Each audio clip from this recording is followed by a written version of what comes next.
Estarei apresentando agora sobre o meu artigo, que é sobre a variabilidade de características fotossintéticas e relacionadas em milho e outras culturas de verão em uma área úmida temperada, a pedido do docente José Eduardo, do componente curricular Fisiologia Vegetal, da turma do 5º semestre de Agronomia.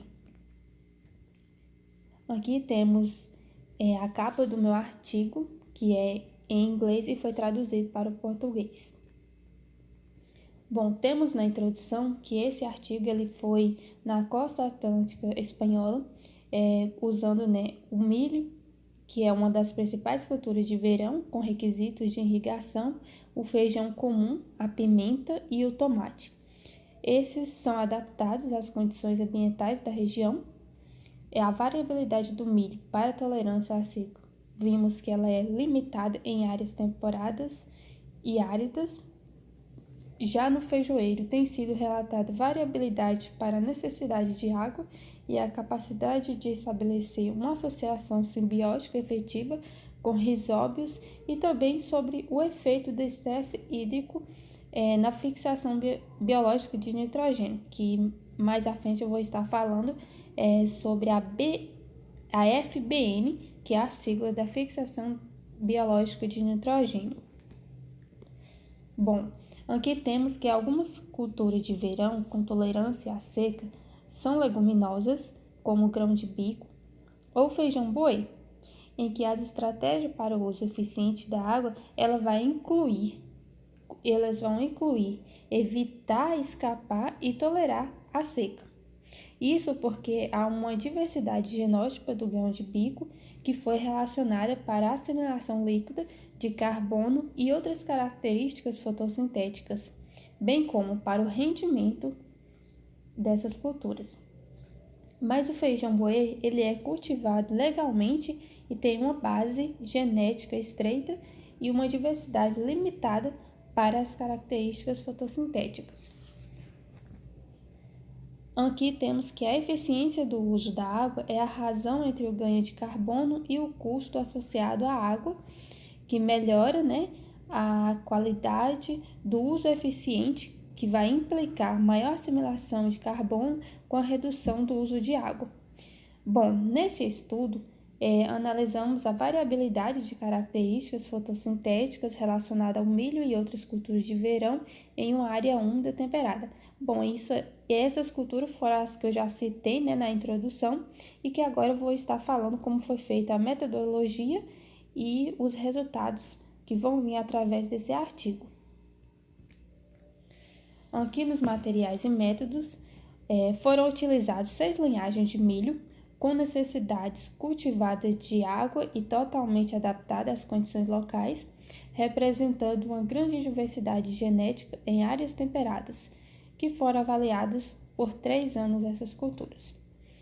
O grão de bico e o feijão boi, eles são culturas que foram adaptadas às zonas áridas e que constituem alternativas potenciais de cultivo de verão nessa zona.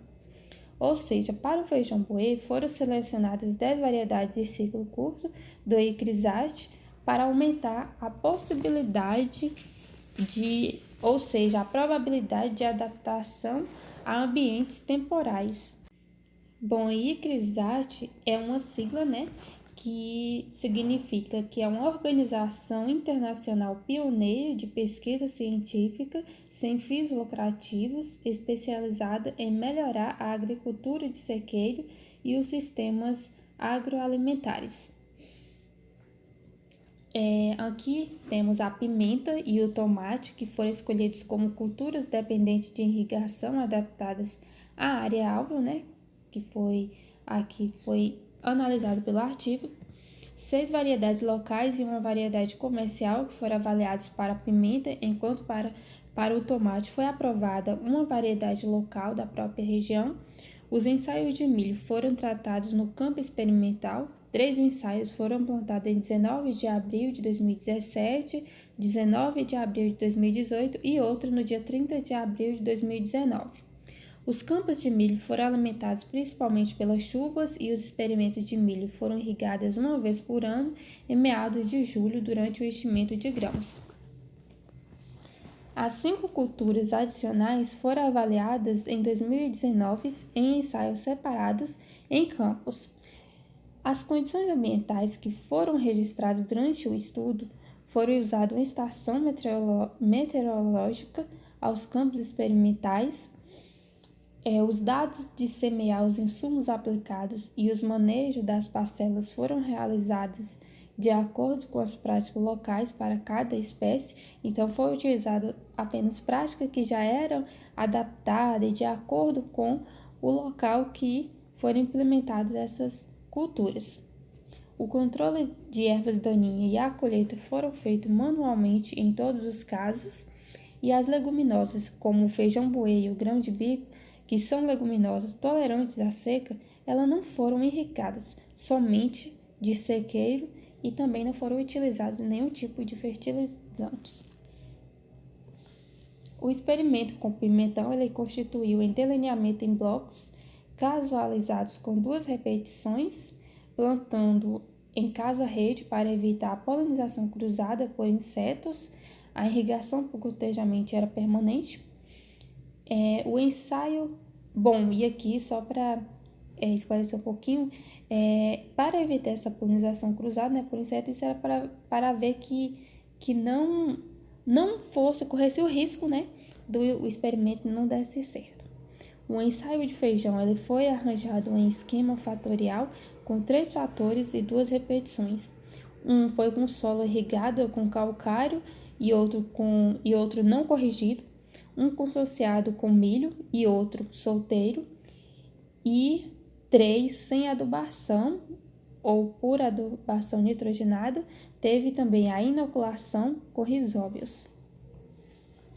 À medida que as plantas atingiram o estágio de enchimento de grãos, foram avaliados da seguinte forma: assimilação líquida de carbono, com a sigla AN, que eu vou estar falando mais na frente, somente as siglas, condutância estomática, como GS, concentração subestomática de carbono, que foi CI, e taxa de transpiração, com a sigla E. Essas foram medidas em folhas adultas totalmente desenvolvidas de pelo menos 3 plantas por unidade experimental. Aqui nos resultados da discussão, temos que os efeitos ambientais foram marcantes para a assimilação líquida de carbono, constância estomática e transpiração e a interação genótipa por ano. Não foi significativo para nenhuma característica fotossintética. As diferenças entre os genótipos de milho foram observadas para assimilação líquida de carbono, constância estomática e transpiração, como vamos estar vendo na figura 1 mais à frente. As linhagens de milho com maior assimilação líquida de carbono também tiveram a maior constância estomática e estavam entre aquelas com maior transpiração. Nesse gráfico, podemos observar que o A632 teve o maior rendimento, seguindo por o A619 e o A665, enquanto o A662 teve o menor rendimento, embora o EP42 e o PH207 não fossem tão significantes diferentes, mas é o que está tendo uma alta assimilação de carbono e que foi associado com a alta constância estomática e a transpiração. E aqui, as espécies com menor e maior constância estomática foram o grão de bico e o feijão guandu. Embora o feijão comum e o milho tenham diferido significativamente do grão de bico. O maior valor médio de CI foi encontrado no tomate junto com o feijão buê, enquanto o menor foi registrado no milho. Os valores de concentração subestomática de carbono foram encontrados no milho foram pelo menos 4 vezes menores do que nas demais culturas. E essa diferença é explicada porque sua fotossíntese de C4. As espécies com valores de uso eficiente de água mais baixos e mais altos foram o feijão buê e o milho. O feijão buê ele apresentou os maiores valores de assimilação líquida de consonância estomática e das culturas C3 e o maior de concentração subestomática de carbono, que apresentou grande variabilidade. E, finalmente, temos o tomate, que teve um bom crescimento vegetativo e produção de frutos com mais baixa uso eficiente de água. Para cada cultura C3, as diferenças entre os genótipos de pimentão foram significativas para todas as características, enquanto as diferenças não foram observadas para nenhuma característica entre os genótipos de grão de bico. Para o feijão boê e o feijão comum, as diferenças entre os genótipos foram consideradas para a maioria das características. Já a taxa fotossintética líquida em grão de bico e em feijão guandu, tendo ambas variedades baixo rendimento. O grão de bico também apresentou os valores menores de condutância estomática, levando a valores de assimilação líquida, significativamente menores do que para os restos das culturas. Esses resultados eles sugerem que o grão de bico pode manter um comportamento isohídrico apesar da disponibilidade de água durante a estação de crescimento. No entanto, a baixa produção de grão de bico neste ambiente, em comparação com a produção do ambiente original, também indica uma má adaptação.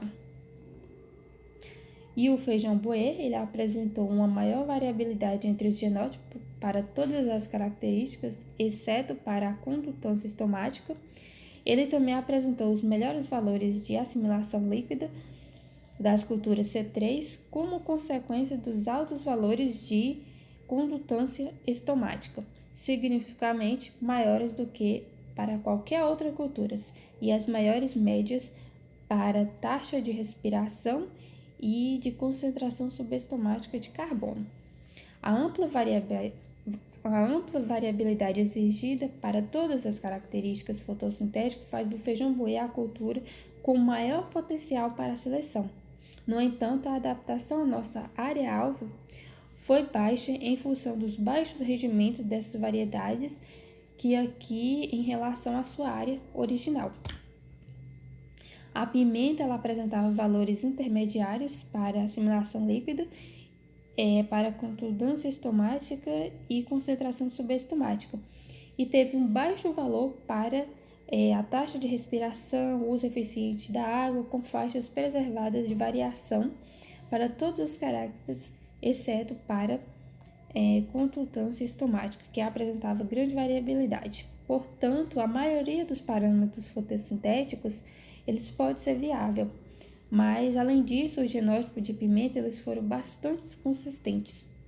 Os tomates foram os resultados que indicam que uma variedade local apresentou bom crescimento vegetativo, produção de frutos, mas baixa eficiência no uso de água, com alto consumo de água para fixação de carbono. Bom, e assim, de umas perspectivas de melhoramento são que foram observados que a maioria da assimilação líquida de carbono é limitada e precisa melhorar o uso eficiente de água no milho, e isso não vai ser viável, a menos que mais diversidade genética seja criada aos programas de melhoramento. O feijão boê ele tem o maior potencial para melhorar as características fotossintéticas, exceto a condutância estomática. Os parâmetros fotossintéticos eles não podem ser melhorados no grão de bico.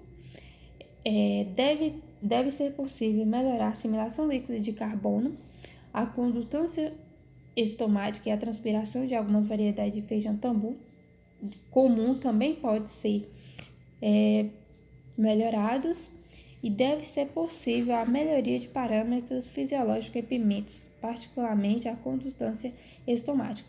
Ou seja, para todos essas culturas é necessário ter uma melhoria, porque eles apresentaram todos, quando uma coisa era bom na taxa de respiração, mas já na assimilação líquida já não favorecia. Então, quando para um ponto era bom, o outro já desfavorecia. Então, precisa ser criado talvez um melhoramento genético para essas culturas, para que possa ser umas culturas que adaptam a outras regiões, a não ser aquela da região original mesmo. E aqui temos a referência do nosso artigo.